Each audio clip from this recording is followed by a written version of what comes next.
Shabbat Shalom Mevorach, mes très chers amis, Medaber Israël Chavim Miranana. Voilà, on est sorti de Purim, mais on se dirige à grands pas vers Pessah. Cette semaine, on lira ce Shabbat, plus exactement deux parachiotes, Parashat Para et Parashat Kitissa, qui est la parachat de la semaine. Para, la vache rousse, est là pour nous permettre de réparer la faute qui avait été commise, la faute du veau d'or. Les bénis d'Israël se sont laissés aller au Sinaï, et ils ont transgressé un commandement de ne pas faire Avodah Zara, qui est un commandement Ikari, qui est un commandement central dans la Torah. Et ici, Rashi précise, lorsque les nations du monde chercheront à mettre Israël dans l'embarras, et en lui demandant l'explication de cette loi-là, vous leur répondrez, il s'agit d'une loi inexpliquée, on n'a pas le droit même d'y réfléchir. Le Khatam Sofer se penche sur cette remarque de Rashi et demande, dit, en quoi cette réponse pourrait-elle satisfaire les goyim qui posera la question, puisqu'ils cherchent une rationalité, et dans notre réponse, ils vont n'en trouver aucune. Alors à ce moment-là, et puis d'ailleurs, au fond, pour quelle raison Akadosh Baruch Hu n'a pas voulu nous éclairer sur les raisons par lesquelles peut-être la vache rousse devient pour nous une capara de la faute du veau d'or. Et on va trouver finalement dans les parachiotes la réponse à cette question-là. Dans Parashat Kitissa, l'épisode du veau d'or, de la Avodah Zara, du Egel HaZahav, est central dans cette paracha. Et naturellement, chronologiquement, elle aurait dû être inscrite avant, bien qu'il n'y a pas d'ordre chronologique dans la Torah, car les parachutes qui précédaient, ce sont Trouma, Tété Savé, se sont souciés de la construction du Mishkan, de la construction du tabernacle. Et en vérité, le sanctuaire a été construit après que les bénis d'Israël aient été pardonnés de la faute du veau d'or. Donc ici, en quelque sorte, dans nos parachiotes à nous, on est en train d'éloigner, d'expliquer comment ne pas arriver au veau d'or. Dans notre paracha d'ailleurs, avant de parler du veau d'or, la paracha elle-même, elle parle de Machatzit HaShekel, et elle parle aussi elle parle de Machatzit HaShekel, et elle parle aussi de Shabbat, elle parle d'Ektoret. Tous ces sujets-là ont finalement un rapport avec le sanctuaire, n'ont pas de rapport avec la faute du veau d'or elle-même. En vérité, la Torah a voulu nous signifier que toute la raison pour laquelle nous en sommes arrivés au veau d'or, c'est qu'on n'a pas compris ce qu'Hachem voulait de nous. Avant que nous recevions la Torah, Akadosh Baruch Hu avait envoyé Moshe Rabbeinu pour demander si on voulait la recevoir, et nous avions dit Naaseh Venishma, on fera et on comprendra. C'est-à-dire qu'on fera confiance totale à Akadosh Baruch Hu, et on accomplira ses préceptes et ses lois avant même de les comprendre. Ça veut dire aussi que la confiance qu'on met en Hachem est une confiance qui fait que quand il ne nous parle pas, on ne le délaisse pas pour autant. On fait confiance que les silences, quand ils se cachent, son silence est pour nous une invite à travailler d'une autre manière. Je m'explique. On a vu avec la fête de Purim que le or d'Hachem, la lumière, la vitalité qu'il nous envoie à Purim, est une vitalité qui consiste à découvrir derrière tout ce qui est existant, même le minéral, et à plus forte raison naturellement l'humain, qu'il y a des étincelles divines. On doit retrouver l'étincelle divine dans le monde qui est autour de nous. Du Hachem est dans le monde, notre monde c'est Hachem. L'autre c'est Hachem. Même quand c'est désagréable, on est obligé de supporter. Et Hachem souhaite que l'on investisse la matière et qu'on en découvre finalement sa sainteté.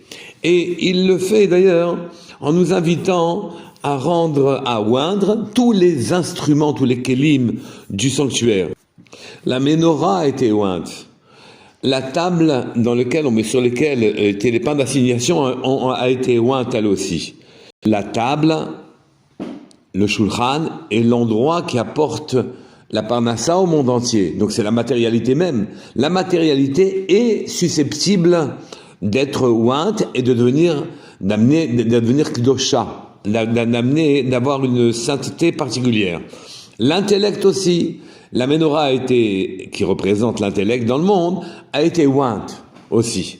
Elle doit avoir de la sainteté. Et d'une manière générale, la volonté d'Akadosh Baruch Hu, c'est que le trouvions dans tout le monde qui est matériel. Dans la matérialité elle-même, on retrouve Akadosh Baruch Hu. Et même le Machatzit HaShekel, au bout du compte, ou bien Shabbat, Machatzit HaShekel, c'est que dans les pièces, dans la monnaie, dans l'argent, on sait aussi trouver une occasion de donner une dimension sainte à l'argent.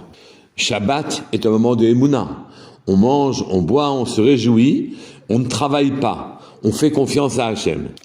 Toutes les offrandes du Beit Hamikdash et avant ça du Mishkan, du sanctuaire, elles sont en train de porter cette idée que la matérialité doit être offerte et sanctifiée vers Hachem.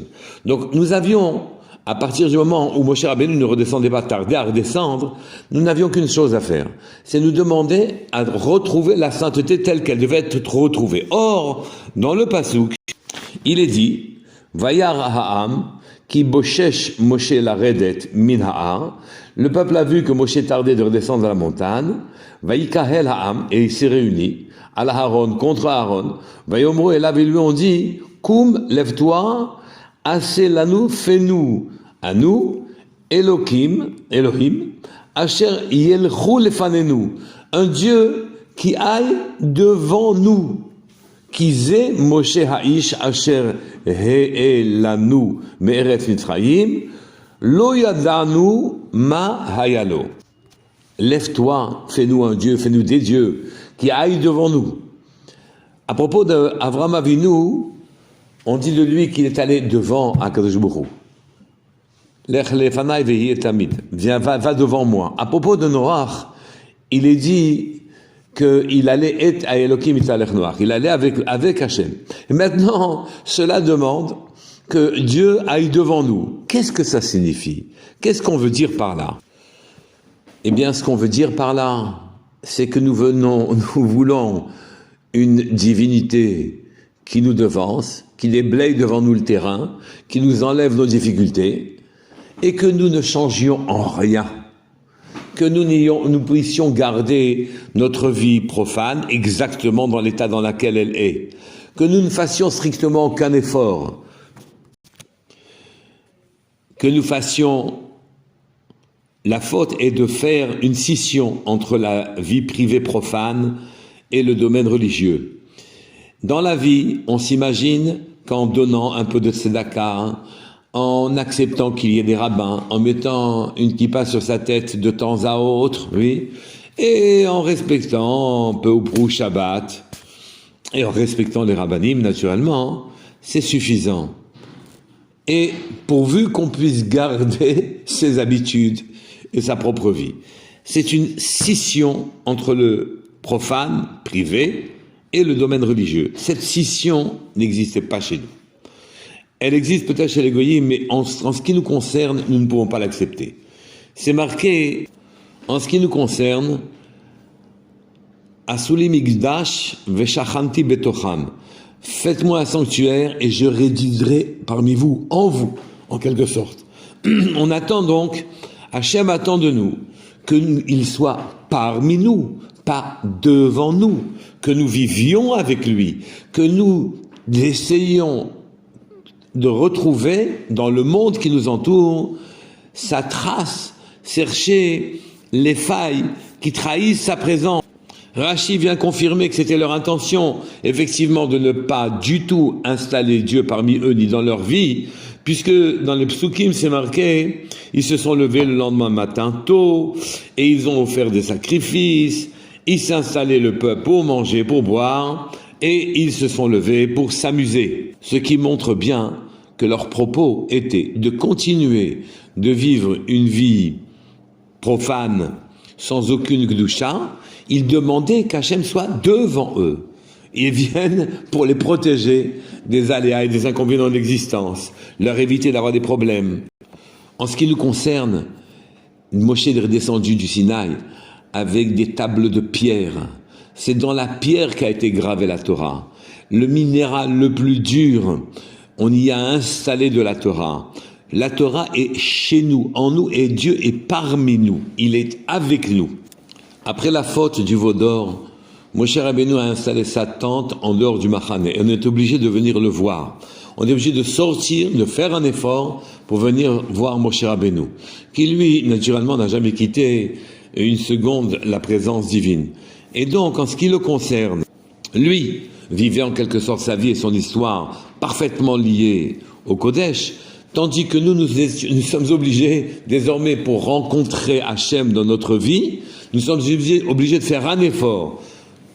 C'est le sens d'aller vers Moshe Rabbeinu, vers l'attente de Moshe Rabbeinu. Nous ne pouvions plus, à ce moment-là, avoir Akadosh Baruch Hu parmi nous sans qu'on fasse un effort. Par nature, pour trouver Dieu parmi nous, il faut qu'on sorte de nous-mêmes et qu'on construise notre personnalité et notre relation avec le spirituel de telle sorte qu'elle nous offre leur lumière, que le spirituel nous offre ses lumières. Maintenant, là où on en est, on peut comprendre la réponse que va donner le Chazam Sofer. Le Chazam Sofer avait posé la question, mais pour quelle raison on nous a pas enseigné en quoi la vache rousse était une réparation du veau d'or? C'est qu'en vérité, avant que le veau d'or en vérité a été donné bien avant la Torah, excusez-moi, la paradouma a été donnée bien avant le veau d'or. Et donc, elle a été donnée à Mara avant que nous recevions la Torah. Et donc, quand nous aurions reçu la Torah, nous aurions aussi reçu les explications qui nous permettraient de comprendre comment la vache c'est-elle une réparation du veau.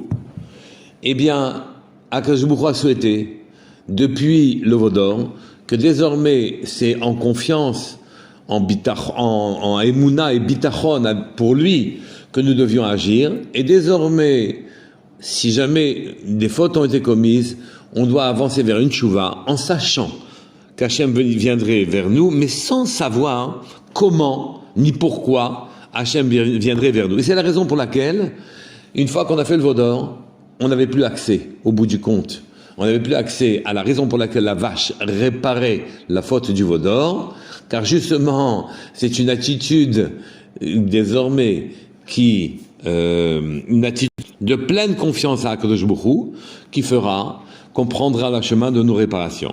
Shabbat Shalom Mevorach, Kol Touf.